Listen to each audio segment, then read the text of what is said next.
Verse 4 to 17. Though I might also have confidence in the flesh, if any other man thinketh that he hath whereof he might trust in the flesh, I more. Okay, ito si Pablo ay hindi siya naging tao at dumating sa kanyang estado ng buhay na wala siyang ginagawa. Kung gusto mong makarating sa tugatong, sa tuktok ng tagumpay, kailangan meron kang ginagawa. Hindi naman ang hulugang hindi ka nagpe-failure, no? Hindi ka nagpe-fail. Kahit ilang bagsak, sabi nga, ang matuwid ay 7 beses babagsak.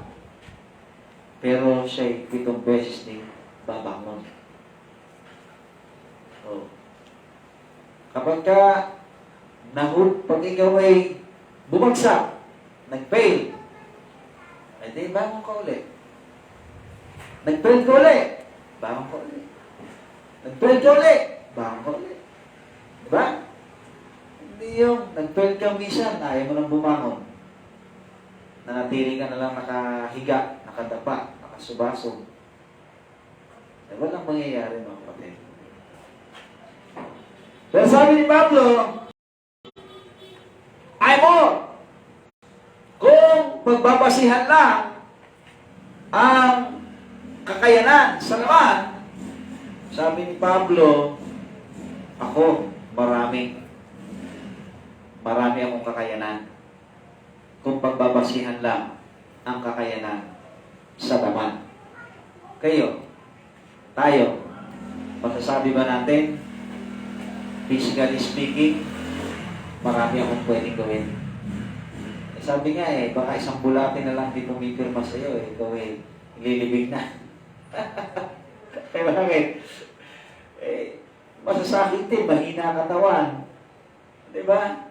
Bakit masasakit mahina katawan? Siguro ang iyong diet ay poor. Poor diet. Hindi po yung nabusog lang. Diba? Hindi nabusog lang. Kung nabusog lang, pwede mo nang kainin kahit anong pagkain dyan na maraming mga nabibili dyan sa mga fast food. Ang tawag nila junk food. Yung mga fast food, normally, junk food. Kumain ka na lang sa fast food. Diba? Mabusog lang pala gusto mo Pero kung yung hanap ay hindi lang mabusog, kundi lumusog at lumakas, mag-iisip ka, maganda kong kainin, bagay kong kainin, kung saan ako dapat kumain. Kaya pagka natayo yung ating restaurant, kapatid, gagamit tayo ng mga natural. Diba? Kasi karamihan kasi ngayon instant. Mga ginagamit na pampalasa ay nakatiping sala. So, gagamit tayo ng mga natural lang. Para pag kumain yung ating customer, masisiyahan na, lulusog pa, junk, di ba? Sabi nung isang delegate, yun daw kanyang kinain. Masarap, pero mapait. Ba't gano'n? Sabi ni Jang Jong, kasi nalaman po namin bago po kayo nakarating. Kayo pala merong konting karamdaman. Kaya gumawa po kami ng pagkain para ang inyong karamdaman ay maibsan. Yung kanyang kinakain pagkain ay nakagagamot doon sa representative ng bansa na pinadala ng bansang dumalo sa kanila. Pero kahit napapaitan siya, kinakain niya. Kasi yun ang hinanda sa kanya gusto nga niya pagpugutan ng ulo yung naghanda si Jang Jong pala yun. Pero dahil doon sa kanyang karamdaman na taglay, kaya gumawa sila ng pagkain na nababagay para sa kanya, para naman yung kanyang karamdaman ay maibsan. Pati pagkain Pinag-aaralan nila kung ano yung nababagay sa tao. Eh tayo, pinag-aaralan niyo ba kung anong pagkain nababagay sa'yo? Kaya mahina ang katawan natin.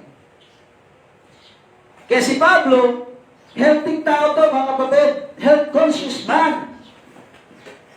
At hindi po siya kumakain ng pagkain na hindi naayon sa isang Israelita. Sabi niya, verse 5, circumcised the 8th day of the stock of Israel, of the tribe of Benjamin, and Hebrew of the Hebrews, as touching the law, a Pharisee. Diba? Siya isang Pariseyo. Ibig sabihin mga kapatid, ang mga Pariseyo ay pangunahing sumusunod sa mga kautusan. Sapagkat sila yung tagapagturo ng kautusan. Kaya sila rin ang pangunahing tagasunod ng kautusan. Di ba? Kaya nga verse 6, concerning zeal, persecuting the church, touching the righteousness which is the law. Ang sabi niya, blameless. Kaya si Pablo po ay health conscious man. Health conscious po tayo. At hindi lamang po siya health conscious man, siya po ay spiritual conscious man.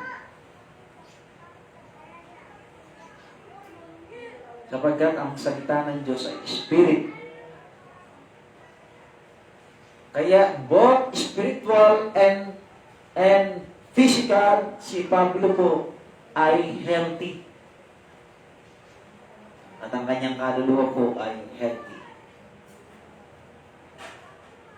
Kaya itong 2023, dapat ang ating nasa isip, health consciousness.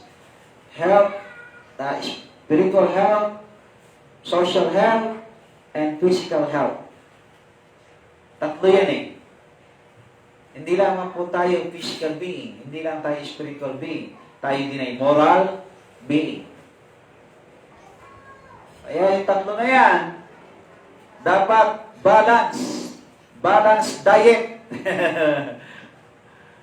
Kain ka ng kain ng mga pagkain pang sanglibot pang katawan, pero hindi ka kumakain ng pagkain pang spiritual at pang kaluluwa. Kumain ka niyan. Di ba? Edukasyon para sa kaluluwa. Salita ng Diyos para sa espiritu. Mga nutritious food para sa katawan. Yan ang ating kakainin. Kaya si Pablo, healthy yan, malakas yan. Hindi siya masasakitin. Hindi siya yung tao na maambunan lang, sinisipon na, inuubo na. Bakit? Bakit siya yung tao na iniingatan niya ang kanyang katawan alang-alang sa Diyos? Iniingatan niyo ba katawan niyo alang-alang sa Diyos? O iniingatan niyo katawan niyo alang-alang kung saan? Dapat iniisip natin, ako'y magpapakalakas para sa Panginoon. Amen? Gagawin kong malusog ang aking katawan para sa Panginoon. Ako'y mag-aaral upang maging matalino para sa Panginoon. Hindi para sa sarili nyo. Bagamat makikinabang kayo doon. Hindi para sa magulang ninyo. Hindi para sa partner ninyo. Hindi para sa crush ninyo. Kundi para sa Panginoon. Amen? Okay, verse 7. But what things were gained to me, I counted loss for Christ. Ngunit, yung mga pakinabang sa akin ay binalibaliwala ko yan. Ginagawa kong isang kalugihan alang-alang kay Kristo. Maraming tao ngayon, hindi aatin ng church dahil meron siyang kailangan gawin sa kapakinabangan. Pero hindi alang-alang kay Kristo. Di ba? Para kay Pablo, kung ako'y kikita ngayong araw na to ng 1,000,000, mapapabayaan ko naman ang aking kaluluwa at espiritu sa mga bagay ng Diyos. Babaliwalain ko yun. Kaunting pera lang pinagpapalit natin ng Diyos. No? Kaunting pera lang pinagpapalit natin ng church. Kaunting pera lang pinagpapalit natin ang gawain ng Diyos. Huwag natin ipagpalit sa konting pakinabang ng sanglibutan. Kapag sabi ng Bible, sabi ng Biblia, ang mga bagay ng mundong ito'y lumilipas, kumukupas, nawawala. Pero ang mga bagay na espiritual ay pangwalang hanggan. Okay po?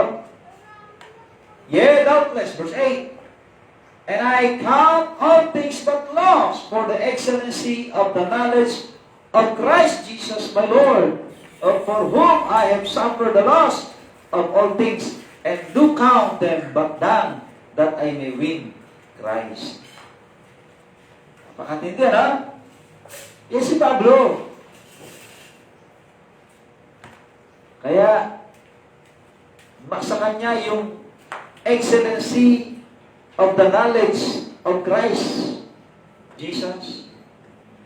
Gaano ba ka-excellent sa iyo ang salita ng Diyos?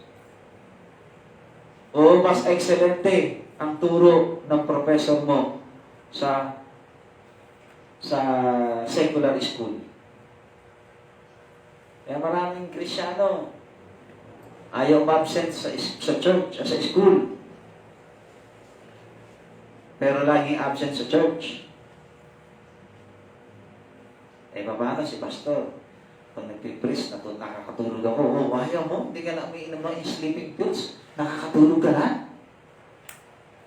Meron akong kakilala, kausap ko kahapon, para lang siya makatulog, umiinom siya ng sleeping pills. Sabi ko, Esther, masisira ba ito mo yan? Oo nga, pastor eh. Ito nga, malunggay ka, malunggay ka. Magkakaroon ka ng regular sleeping. Regular sleeping. No. Kaya yata umorder eh. Magiging regular ang pagtulog mo. Yun, kailangan pa uminom lang ng sleeping pills para lang matulog. Pag nagpipres ang pastor, nakakatulog ka. Ba? Ayaw, no? Nakakatulog ka dahil hindi masisira ba ito mo? Matulog ka ng pastor eh. Kaya pag kami natutulog dyan, huwag kayong maingay. Baka magising. Huwag lang tutulog laway. Kaya baka matuluan ng laway yung katabi niya eh. Huwag lang kayo mag-ihilig, sabi niya. Okay. Sabi niya, I suffer the loss of all things. Grabe, no? I suffer the loss of all things. Tayo, nawalan lang tayo ng something sa church. Ayaw na natin magpapay ng church. Hey, nawala yung cellphone ko sa simbahan na yan. Hindi na ako atin dyan. Marami magnanakaw. Di ba? Ano niya, merong ano sa garay eh. Merong bisita sa garay. 2 bisita. Parehas the first time na umatay ng church. Parehas na negosyante nagkita sa church. Sa garay, ha? Parehas silang umupo sa likod. Hindi sa harap, sa likod. Nagkatabi sila ng upuan. Hindi magkakilala. Pero nagkakwentuhan. Ito palang isa ay seaman. At ang isa ay baguuling. At then nagkaroon sila ng transaksyon. Habang sa service ng pastor, nagtatransaksyon naman sila sa likod ng business. O sige, order ako 30 sako ng uling ha. O sige, pero money down. 50%. O sige, 50%. Nung araw na yun, nagbigay ng 50%. Sige, kailangan ha. Ang 50%, pagdating ng uli. Okay, sige, pagdating ng uli.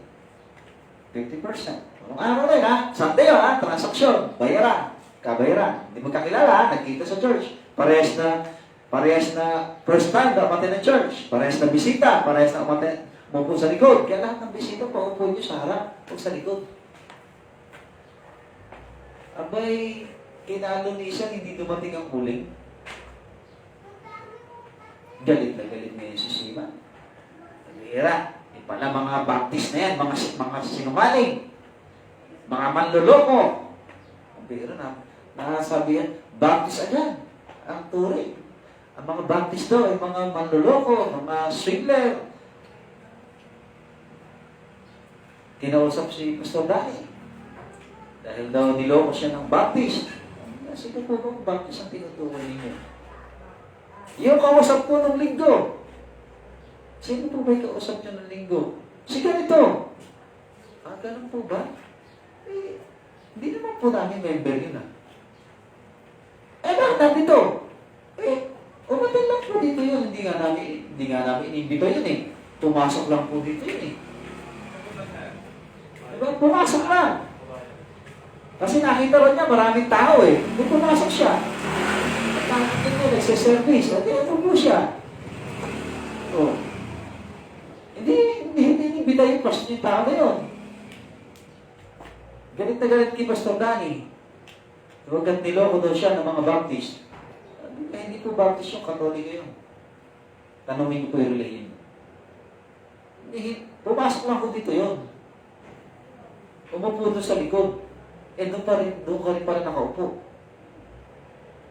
Bakit linggo-linggo nagtatransaksyon kayo ng negosyo? Hindi kayo nakikinig ng message. Kaya mga cellphone ninyo, kung hindi naman din Bible lang nakaano dyan, huwag nyo nang buksan. Ngayon, naloko ka. Ang pagbibintangan mo yung church, ang pagbibintangan mo yung pastor, ang pagbibintangan mo yung Diyos, ang pagbibintangan mo yung Baptist, niloko ka. Hindi, pastor, manloloko kayo. Bahala ako din. Nagkita kayo dyan sa likod, nagka-transaksyon kayo sa likod, hindi ko nga alam Ngayon ko lang nalaman, may transaksyon pala kayong dalawa. Dapat nakikinig kayo ng mensahe. Hindi yung nagninegosyo pala kayo dyan sa likod. Hindi na nagpakita yung mag-uuling. Si 30 pirasong, 30 sako, mga 1970s. Parting 1970s o 1980s, parang gano'n. Doon na kami sa Iras, mga 1980s. Magkano nun? Ang isang sako ng uling nun magkano lang? Mura pa ang uling nun Siguro ang isang sako ng uling, wala pa 100. Mura uling lang nun.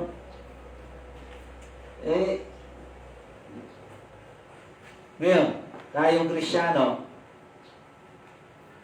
pagka may transaction tayo, lalo kung may involved na money, income, sa kanang church. Kasi, makapaghihintay naman ng Diyos Makapaghihintay naman ng simbahan Ito, opportunity, pag nawala, di wala na. Mga kapatid,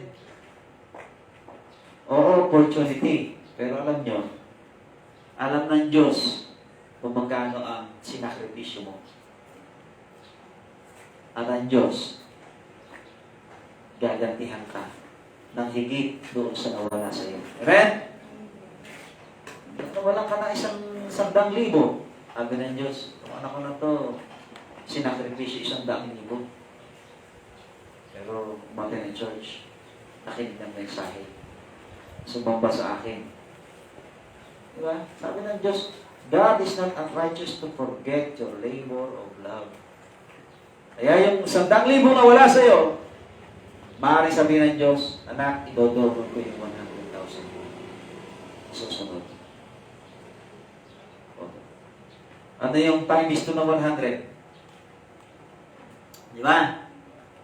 So, sabi ni Pablo, I have suffered the loss of all things, and to count them but dung, that I may win Christ. Dapat mga kapatid, nakafocus tayo sa kay Kristo. Christ must be the center of our living. No? Not money. Not everything of this world. Verse 9, and be found in Him, not having mine own righteousness, which is of the law, but that which is through faith. Through the faith of Christ, the righteousness which is of God by faith. No? yung kanyang pananampalataya. No? Sabi niya, ako ay nagkaroon ng katwiran, hindi dahil sa aking sarili, kundi dahil sa aking pananampalataya. Ang Diyos ay bibilang kang matuwid. Kahit na lang salat ka sa maraming bagay, dahil inuuna mo ang kalooban ng Diyos. No? Pero sabi ng Diyos, dahil ikaw ay inuuna mo ko at pinagtitiwalaan mo ko, ikaw ay titiklar akong batuwid. At ang sabi ng Bible, ang batuwid ay magmamana ng lahat ng bagay. Mahira, no? Pagka pala matuwid ka, magmamana ka naman pala eh. Di maging matuwid ka na lang. Pansamantala kang naghihirap, pero matuwid ka, para pagdating na ng pinamana na ng Diyos sa iyo yung pagpapala, hindi ka na mahirap. Pero matuwid ka pa rin. Amen? Huwag nating i-sacrifice ang ating pananampalataya, ang righteousness of our faith. So, dahil lang sa mga nasisirang bagay na ito, nawawala ang mga bagay ng mundo nito. Sabi niya, verse 10, that I may know Him and the power of His resurrection and the fellowship of His suffering, being made conformable unto His death, upang makilala ko siya. Sino po? Si Jesus Christ. Kilala niyo na ba si Jesus Christ? Alam niyo, pag kilala niyo ang Panginoon, hindi na kayo magdududa. Totoo, mahirap. Pararaanin ka ng Diyos sa mga suffering, pararaanin ka ng Diyos sa mga trials, pararaanin ka ng Diyos sa mga temptations, pararaanin ka ng Diyos sa maraming mga bagay. Pero pagkatapos nun, sabi ng Diyos, panahon na para ibigay ko na sa iyo ang iyong reward. Remember Job. Di ba? 10 anak niya, patay lahat. Lahat ng negosyo niya, bagsak lahat. Yung good health niya, bagsak. Yung kanyang asawa, tinakwil siya. Tinakwil ang Diyos. Yung kanyang mga kaibigan, pinagbintangan siya na siya'y gumagawa ng kalokohan. Pero at the end ng kanyang buhay, sabi ng Diyos, doon sa 3, binigay ng tawad kay Job sapagkat wala siyang kasalanan. At binalik ng Diyos ng double ang nawala sa kanya. Hindi po madali yun. Pero, kung nakita ng Diyos ang inyong faithfulness sa kabila ng mga ganong bagay, darating ang panahon, sabi ng Diyos, I will pour out the blessing. Amen? No room enough to receive. Parang may kami na kuryente. Sabi ba mo din, no? Pagdating ng blessing na yan, ang tanong, nakahanda ka ba para tumanggap niyan? Meron ka bang paglalagyan? Dapat meron ka na rin paglalagyan, no? Kaya tayo napapahamak pagdating ng blessing. Ano kayo gagawin ko ito? Wala kayong idea saan nyo dadalhin, saan nyo gagamitin, paano nyo gagamitin. Dapat ngayon pa lang, nagpaplano ka na. Ngayong taon na to, kung magkakaroon ba ako ng 1 milyon? Tanongin ko kayo, kung bibigyan kayo ng Diyos ngayon ng 1 milyon, ngayong buwan na to, may plano ka na ba sa 1 milyon na yan? Wala pa. Kaya sabi ng Diyos, wala ka pang plano, huwag muna. Mapapahama ka Tanongin niyo ako, kung magkaka-1 milyon ako ngayon, meron ba akong plano? Meron, dami. Isa na doon, yung registration ng Katuwang Ministry. Yun lang, 1 million Kaya kulang yung 1 milyon. Kung hindi yan ang 1 milyon ngayon ng Panginoon, kulang yun. Bakit? Sa registration lang ng ano yan, ng katuwang ministry. 1,000,000 na. Ano ba? Ang dami pa natin nakalatag ng mga programa, mga activities, mga ministries, mga missions, mga programs, project, and even businesses. Ang hinihintay ko na lang, yung budget mula sa Panginoon. Amen? Okay? Kaya pag ako'y nagkakapera, mga kapatid, hindi ko po, pag ako'y nagkapera, hindi ako nag-iisip, bibili ako ng cellphone, bibili ako ng ganito. Hindi ko po iniisip yun eh. Iniisip ko, ito, kailangan to makapag-generate pa ng income. Ha? Itong pera na to, dapat kumita pa to. Kumita to ng additional income. Or ito'y kumita ng kaluluwa. Alam niyo magkano po ang ating sa basketball natin ha? Magkano po ang babayaran natin? 3,000. Nakapagbigay na po ako ng kalahati. Hindi ko naman tapos ang laro eh. May isa pa yata tayong game. Naibigay ko ni kalahati. 1,500 na naibibigay natin. Kaya may isang pastor na sabi niya, titigil na ako. Alam niyo bakit? Ang laki-laki ng binabayaran natin, 3,000 entry fee. Pinapakain pa rin niya sa Jollibee yung mga player. Tapos wala namang umaten doon sa mga player. Oh, na-discourage ni isa. Dahil wala daw umaten doon sa limang kinuha na mga invited player. Kaya sabi niya, hihinto na ako. Napapagod. Yan eh, di ba? Pero sa akin, sabi ko, what is 3,000? Kung isang kaluluwa sa 5, maliligtas. Amen? Di ba? Ano yung halaga ng ipapakain ko? Nagagastusin ko sa mga player. Kung may isang kaluluwa sa 5 na yon, ang mananagdag sa pamilya ng Diyos. The value of one soul. The value of one soul is more than the value of the riches of this planet Earth and universe.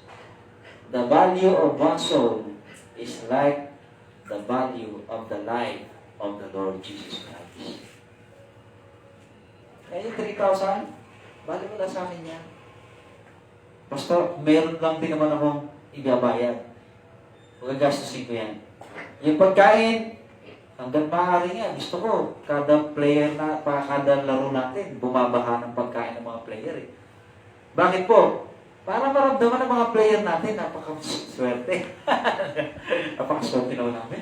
Dami naman pagkain dito, di ba? Gusto ko maramdaman ng mga player na matalo manalo. Panalo sila sa pagkain. Busog. Sagana. Talo na nga. Wala pang pagkain. Lalo ko na nanalo pa. Oh. Sabi, sumingi pa nga ng sorry yung ibang mga player dahil natalo tayo, di ba? Wala kayong hihingi ng sorry. Hindi nyo kailangan humingi ng sorry kung natatalo tayo. Ganun talaga yun. Binugang bola. Di ba? Pag nanalo tayo, di panalo. Pag natalo, di okay lang. Enjoy lang. Enjoy lang natin ang buhay. Enjoy lang natin ang sport. Oh. Kaya papasalamat niya ako. Ang kagandahan pa, nakaka-invite tayo ng iba pang bisita na nakakapakinig ng preaching. Oh, ayaw niyo ba mo ba, no? Isa, discourage na. Dahil daw sa laki na nagagastos nila, wala na ba umaattend doon sa 5? At sa akin, kung wala nga attend sa 5, at least, naaralan na natin yun. Nakapakinig na ng preaching yun. O de, sa susunod na season, kung ayaw talaga nilang umattend, kumanap naman tayo ng iba pa. Baka sakali yung ibang makukuha natin, umattend naman ng church. Di ba? At least nakapakinig na yung una. O di kumuli tayo ng panibagong set of 5. Pangalawang set of 5. At kung hindi ba rin umattend ng church, kumuli tayo. Kung paano pastor umattend ng church, naging member pa, o hindi na siya i-consider as visitor. No? siya ay considered as regular member ng basketball team. Regular member na siya. Bakit? Nagpa-member na nga ng church eh. Hahanap pa rin tayo ng additional na 5. Pero siya, hindi na siya mawawala sa sirkulasyon ng player. Kahit hindi siya regular naglalaro. Lalo kung may mga trabaho, may mga pasok. O, pasok, available ako ngayon. O, pasok ka. Regular member ka na eh. Hindi ka na yung kailangan pang magkano doon sa ano. Kaya sabi ko rito, mga kapatid, no? Tayo po, yung ating, dapat ang focus natin to know Christ and the power of His resurrection. Yun lang. If you want to experience the power of resurrection, una, kailangan mong matikman ang power of death. Kailangan mong mamatay. Diba? And the fellowship of His sufferings, being made conformable unto His death. Verse 11, if by means I might attain unto the resurrection of the dead, not as though I had already attained, either will already perfect, but I follow after, if that I may apprehend that for which also I am apprehended of Christ Jesus. Brethren, I count not myself to be apprehended. Verse 12. But this one thing I do, forgetting those things which are behind and reaching forth unto those things which are before. I press toward the mark for the prize of the high calling of Christ Jesus, of God in Christ Jesus. Let us therefore, as many as perfect, be thus minded, and if in anything ye be otherwise minded, God shall reveal even this unto you. Verse 15. Nevertheless, whereto we have already attained, let us walk by the same rule. Let us mind the same thing. Verse 17. Brethren, be followers together of me, and mark them which walk, so as ye have us for an example. So, sinasabi po rito sa verse 13, I press toward the mark for the prize of the high calling of God in Christ Jesus. Meron po sinasabi siya, I press toward the mark. Meron po siyang goal. Meron po siyang inaabot. Meron siyang inaabot na bagay sa kanyang buhay. Ang tanong, ano po ba ang inaabot ninyo sa buhay ninyo? Your life dreams. Ba? Ano ba yung dream mo sa buhay mo? Hindi sinasabi ngayong 2023 ha. Maganda kung meron kang weekly, o meron kang daily, weekly, monthly, di ba? Mid-year, yearly, every 3 years ago, 3 years from now, 5 years from now, mga ganon, 10 years from now, meron ka bang ganong mga goal, sets of goal sa buhay mo? O baka kung ano lang ang abutin bukas, kung ano lang mangyari bukas, yun na yun. Si Pablo, hindi po ganon. Meron po siyang goal. The terminal point of a race, sabi nga, an area to be reached. Ano ba yung goal mo? Sa mga anak ko, ang goal ko, lahat sila makagraduate ng college. Si Jelly, pagkatapos niya, sabi ko, kumuha pa siya ng homeopath.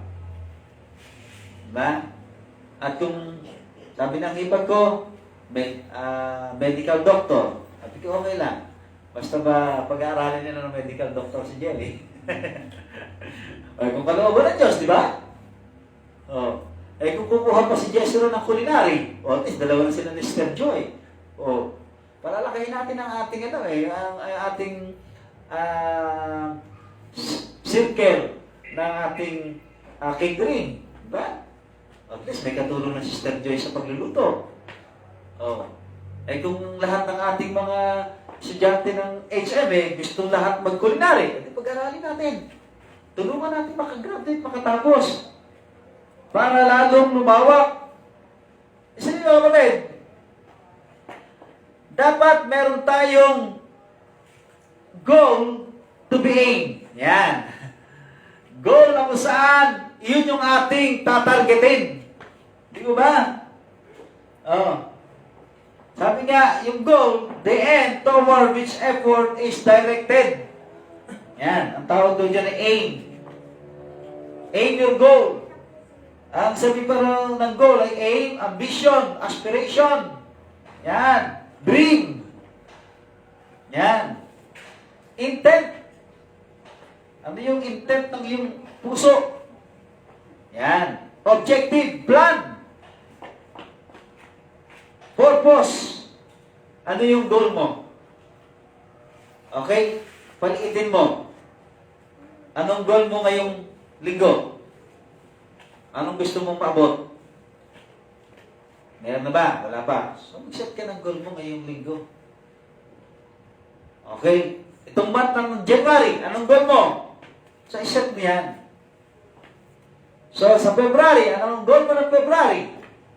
Pag meron kang goal, mga kapatid, meron kang set of goals, meron kang direction. Amen? May direction ka. Hindi yung pagkagising mo, tsaka ka lang mag-iisip, ano may gagawin ko ngayong araw na to? Wala akong maisip, tulog lang ako. Di ba? Wala akong maisip eh. Hindi ka tulad yung, bago ka natulog, alam mo na bukas, meron kang goal bukas, alam mo kung ano oras kayo gising. Hindi yung pagkagising mo kinabukasan, madilim pa. May merlo ka. Oh, alas 6 na pala. Pero madilim pa. Tulog na ako. Sabi ng Bible, ang tamad mamamatay sa kahirapan. Ang tamad ay magugutom. Ang tamad ay hindi yayaman.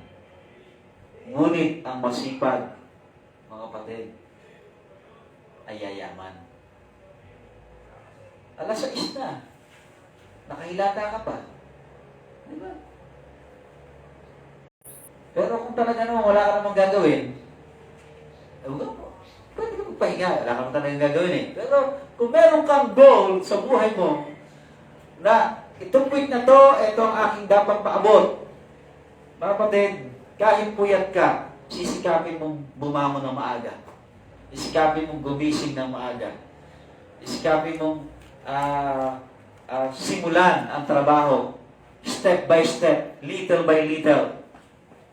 Kaya wala tayong accomplishment kasi wala kang goal.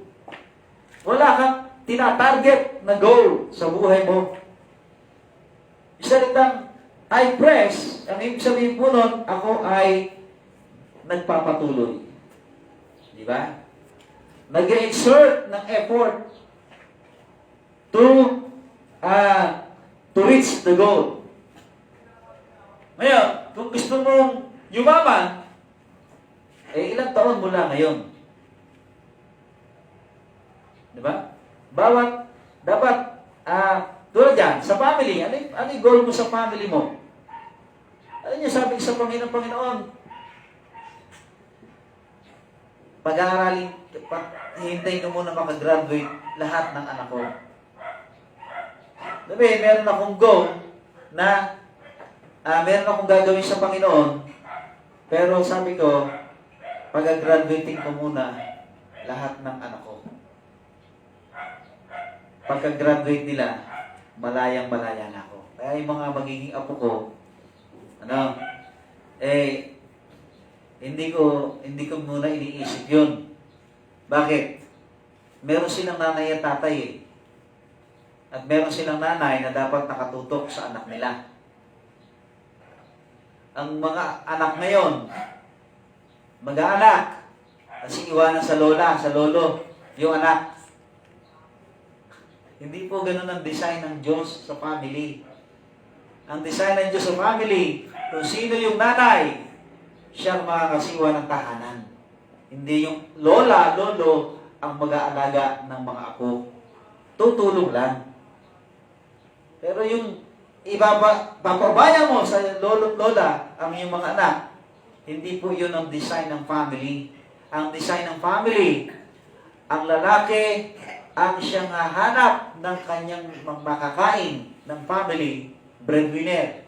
At ang nanay ang siyang caretaker of the home. Nasa Bible po yan. Sinabi yan ni Pedro.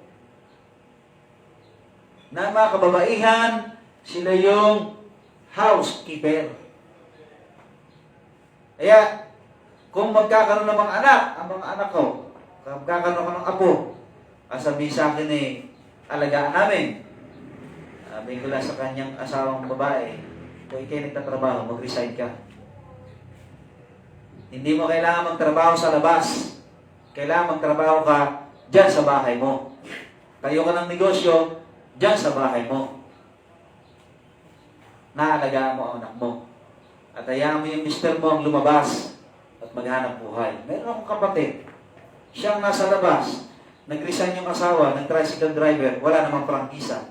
Sabi ko, anong klaseng utak meron siya? Wala siyang prangkisa. Nag-tricycle driver. Nag-resign sa trabaho. At ang kapatid ko nagtatrabaho yung babae.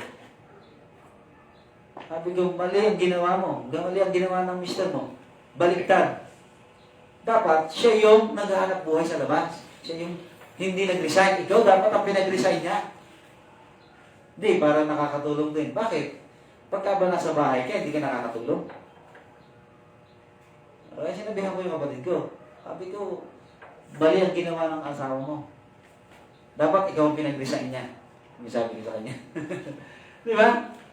Ngayon, katulad to, magti-teacher si Jewel. At least yung teacher, mga kapatid, yung bata, pwede niyang isama. Kapag nakakita ko ng mga teacher, nakasakasama niya yung anak niya doon sa school. O kaya yung bata, natututo.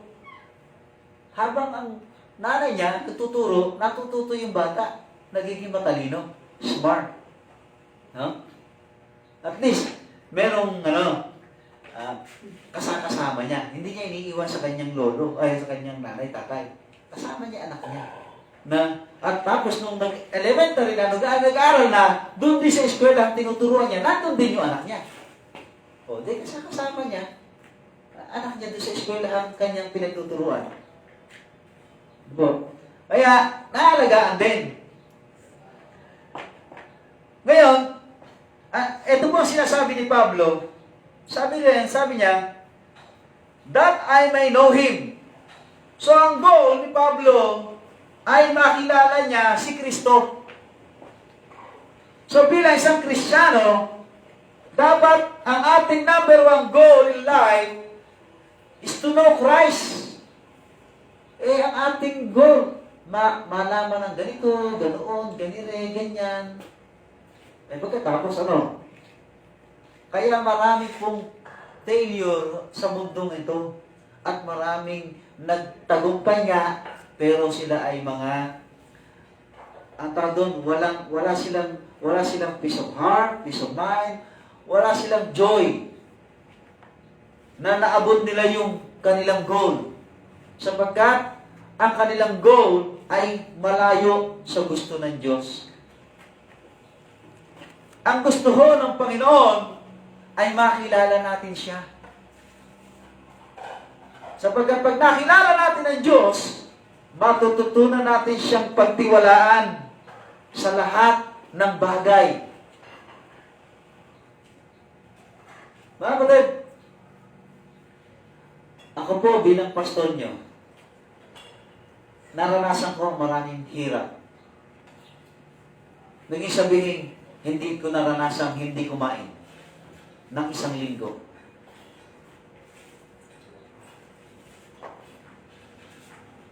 Nakakapag-merienda naman. Pero yung kakain ka na talagang kain, straight yun wala, naranasan namin yun. Hinayaan siguro ng Panginoon na maranasan namin yun. Mag-asawa na kami ni Mrs. Ang pinagpalitan ang pinagpalitan ng diaper, tinatanggalan lang namin ng pinakalaman.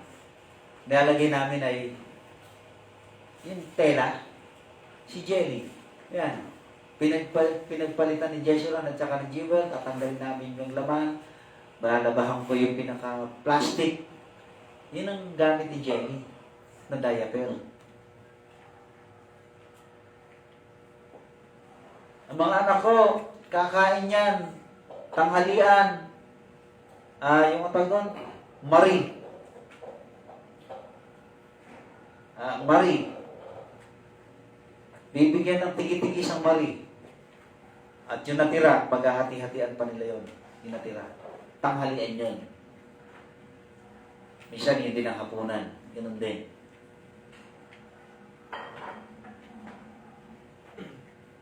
Kaya, parang, sabi ng Panginoon, sige, kung talagang ito ang pinaparanas niyo sa amin, kung kalooban niyo talagang danasin namin ito, okay lang.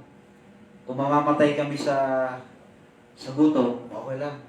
Kung kami ay mamamatay ng mahirap, okay lang. Ang mahalaga sa akin, naglilingkod kami sa iyo. Ay habang lumalaki mga anak ko, nasa kinder pa lang, isip ko agad, paano pag nag-elementary na to? Sabi ko, Panginoon, ihanda mo yung edukasyon ng anak ko. Nasa kinder sila, ako nagtuturo. Pag nag-elementary na po yan, may bayad po yan sa Norsagaray.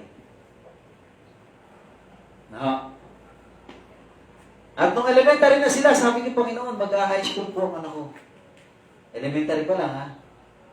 Ihanda niyo po yung kanilang high school life. Nung high school na, sabi ni Panginoon, yung kanila pong college life. High school, pero pinagpipray ko, college life na. Eh sabi ko, Panginoon, magdodoktor po yung panganay ko. Yun ang pangarap, yun ang gusto ko sana mangyari sa kanya, doktor eh. Kaya inalagad, sabi ko, pinaghahanda agad ako sa anak ko magiging doktor. Ang isa kong anak magiging abogada. Yan si Jelly. Sabi ko, yan, pinahanda ko. Sabi ko, Panginoon, kailangan ko po ng blessing para yung mga anak ko, yung kanilang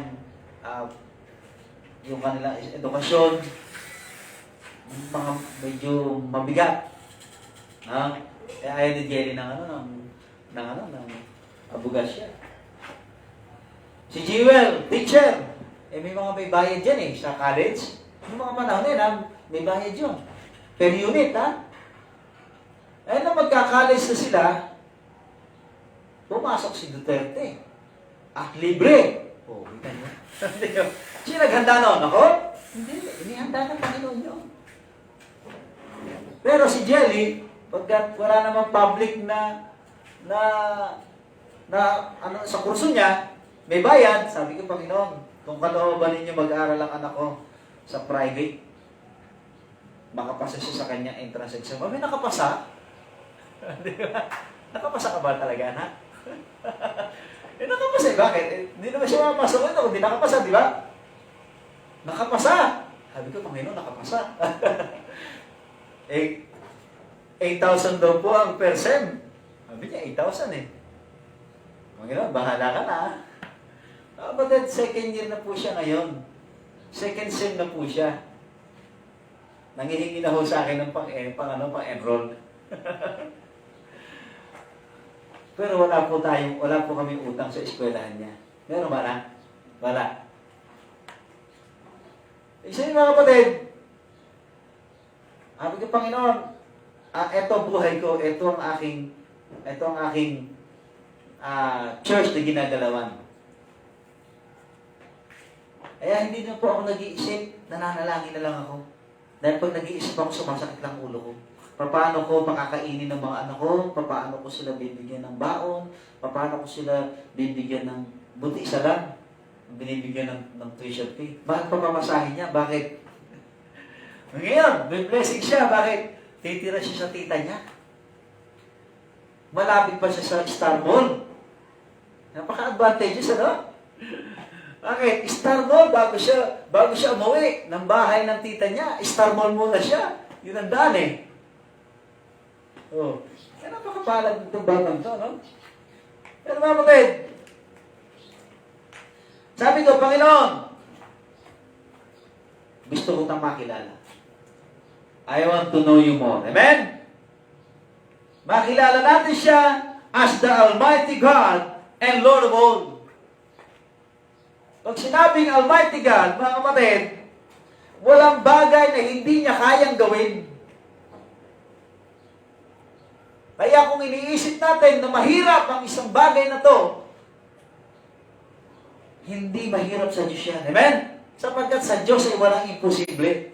Sabi nga, Revelation 1:8, I am Alpha and Omega, the beginning and the ending, saith the Lord, which is and which was and which is to come, the Almighty. Pag nakilala natin ang Diyos na isang Almighty God, lahat ng problema, hindi na po mighty. Hindi Almighty, hindi rin mighty. Ano? Ang problema ay just a simple thing. Maliit na bagay lang. Bakit po maliit na bagay lang ang problema? Kasi meron kang Almighty God. Amen? At yung Almighty God na yan, kilala mo siya na hindi siya kailanman nagpe-fail. He never failed. He never fails. Sabi nga. Revelation 4:8. Ang sabi na, Holy, holy, holy, Lord God Almighty. Almighty.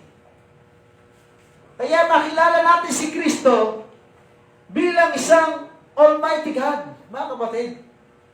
Upang ang ating puso na nangangamba, baka hindi mangyari yung mga bagay na gusto mong mangyari. Hindi mo maabot yung gusto mong maabot. Mawawala na lahat yan. Ibig sabihin, imbis na pag-alala, ang darating sa isip mo ay puro pasasalamat at papuri. Every morning, nagigising ko ng 4 o'clock. Dahil tumitilawak na yung manok nun.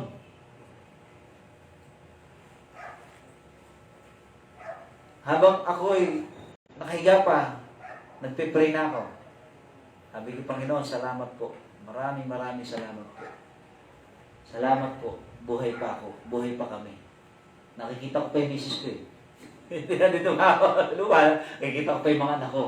Nakikita ko pa yung mga sinampay namin sa bubong. Salamat po. Buhay pa ako. Wala akong sakit. Meron mga karamdaman, mga ano lang. Mga kung ano-anong sakit lang na hindi naman terminal. Salamat po, nandito pa kami, meron ka pang purpose, may plano ka pa. Puro pasasalamat yan. Puro clock yan, nagigising ako, automatic yan. At madalas, kapapasalamat ko, nakakatulog uli ako. Nagigising nila ako ng 5 o'clock. Yan, babangon na ako niyan. Alas 5. Magre-ready na ako para sa akin mga dapat gawin. Hindi ko na iniisip yung mga bayarin, kakainin, ganito, ganyan. Bakit po? Kapag alam ko ang Diyos ay Almighty God. Amen? Kailangan ko na lang ihanda ang sarili ko sa mga dapat kong gawin. Sa aking mga tungkulin, sa aking mga dapat magawa, marating, matapos, sa mga plano, sa mga purposes, sa goal. Mga kapatid, dapat nakafocus ang ating isip, kilala natin ang Diyos, kilala natin si Kristo, na Almighty God, Lord of all. At lahat ng sinasabing problema na yan, kahit gaano kalaki yan sa pananaw ng marami, sa iyo, just a simple thing. Amen? Kaya malaki ang problema na tingin natin dahil hindi tayo nakatingin sa ating Almighty God. Nakatingin tayo sa problema. Nung makita ni David si Goliath, hindi niya kinatakutan si Goliath dahil malaki. Kapag sabi ni David, ibinigay ka sa akin ng Diyos. Nung makita ni na Joshua and Caleb ang mga higante doon sa promised land, ang sabi ni Caleb, kahit nakapikit, pag tayo'y pumana, tiyak, tatama. Ano ho mahirap tamaan? Yung isang bansyang bilog o yung isang tuldok ng ballpen? Na siyempre, common sense, di ba? Kahit nakapikit ka, kahit nakatalikod ka pa, nakapikit ka, yung point na titirahan kasi laki ng bilog ng bansya, mas malamang sa hindi. Pag ganun mo, tatama. Kahit na ikaw yung nakaharap at nakalargabista ka pa, kasi laki ng tundok ng ballpen, mas malamang sa hindi tatama. Bakit? Kasi laki ng ballpen eh. Diba? Kaya sabi ni Joshua, madali natin tamaan yan. Bakit? Ang lalaki eh. Sabi ng 10 na sugo, ang lalaki! Di natin kaya. Kasi laki lang tayo ng tipaklong. Gagawin lang tayo pagkain ng mga yan. Sabi ng Diyos, okay yung 10. Ay, mga sinumpa. Ito yung dalawa, papasok sa promised land. Kaya dalawa lang po nakapasok sa promised land eh.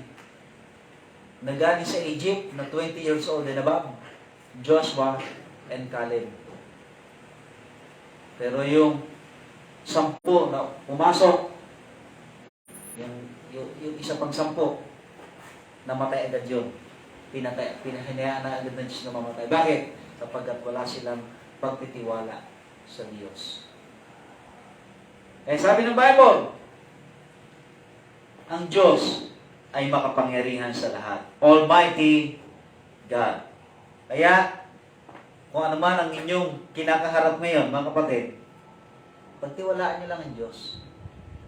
Sabihin niyo, Panginoon, kahit ano mangyari, kahit bumagsak pa ang aking negosyo, kahit di kumabot yung aking goal, hindi na mahalaga sa akin yun. Ang mahalaga sa akin, nakilala kita.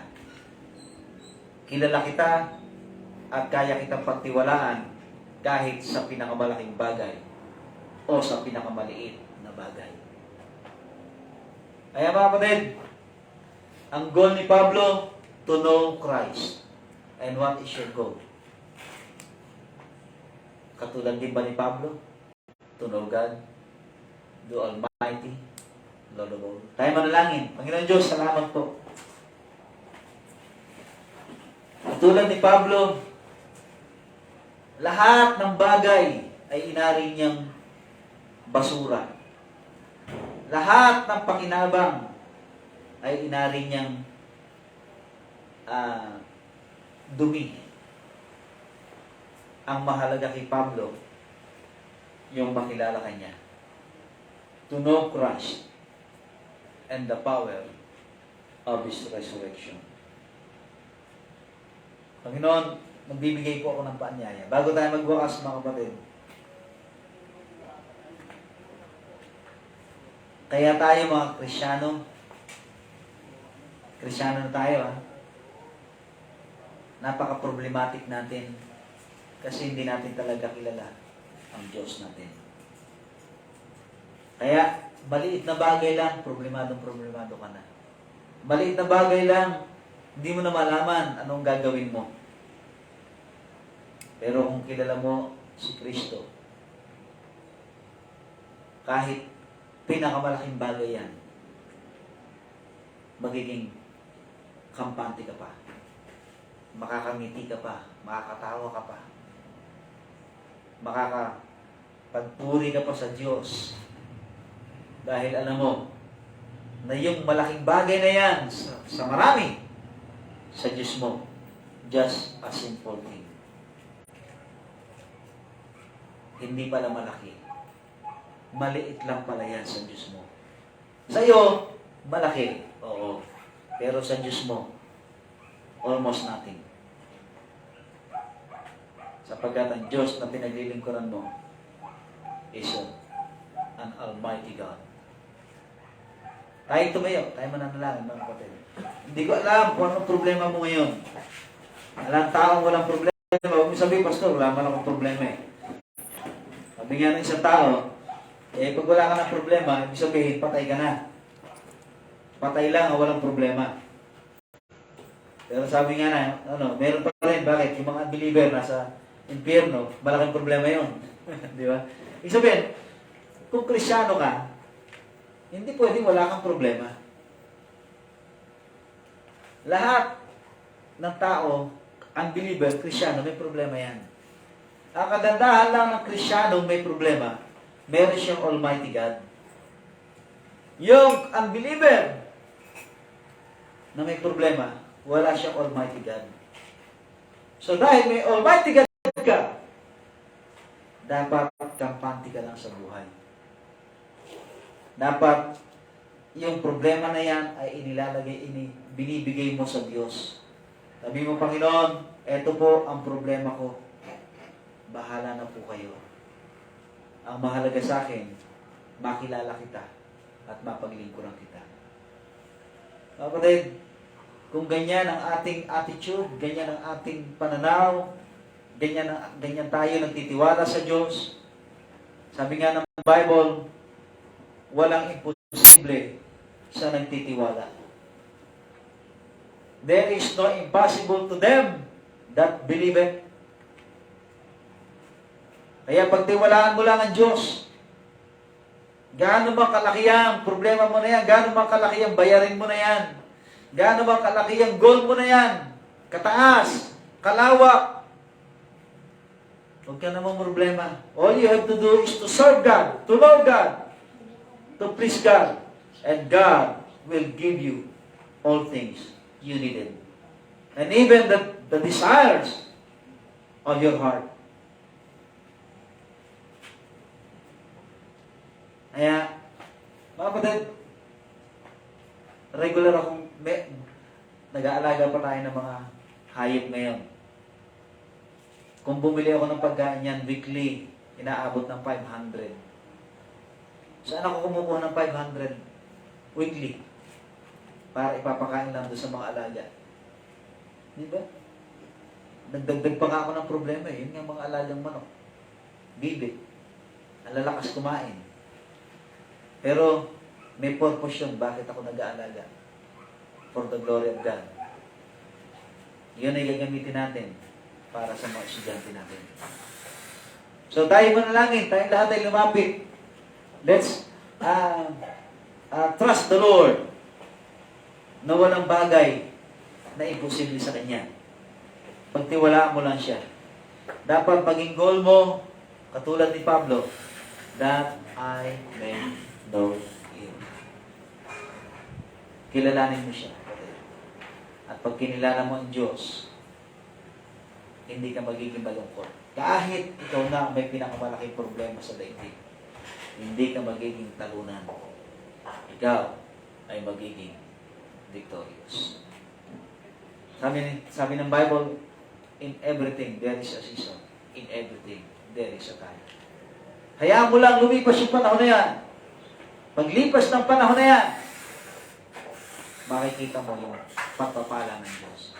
Sabi ko nga, pagka-graduate ng mga anak ko, kahit yung dalawa lang mauna, napakalaking blessing na. Lalo kung yung apat na yan, pag-graduate pa. Wala na akong masyadong iniintindi. Diba? So, mapofocus na ako ng gusto sa iba pang mga programa ng ating iglesia. At may mga plano pa tayo. May mga plano pa na dapat natin bigyan ng atensyon. At yung mga plano na yan, para sa Panginoon, ang makikinabang niyan, yung mga anak nating darating, mga apo. So magplano tayo, magkaroon tayo ng goal in life, dabagat meron pa tayong mga anak, mga apo, na susunod sa atin. Na dapat, pagdating nila sa mundong ito, masabi agad nila, pinagpala ako ng Panginoon dahil meron akong tatay, nanay, lolo, lola na nag-provide para sa amin. Kaya manalangin, Panginoon, salamat po. Napakaganda ng mensahe ni Pablo. Binaliwala niya, siya isang abogado. Siya isang mayamang tao. Pero pinili niyang maghirap, magdusa, alang-alang kay Kristo. Dahil alam niya na ang mga bagay ng mundong ito ay hindi naman forever. Pero yung mga bagay na spiritual ay forever. At merong reward na naghihintay sa Kanya sapagkat siya ay naglingkod sa inyo. Tulungan niyo po kami, Panginoon, to know you more and more and more. I-focus namin ang aming attention and affection on Christ alone. Magpala po kayo. Bless niyo rin po, Panginoon, ang aming offering. Basbasan niyo po ang aming pagkakaloob sa pangalan po ng Panginoon Jesus. Give thanks with a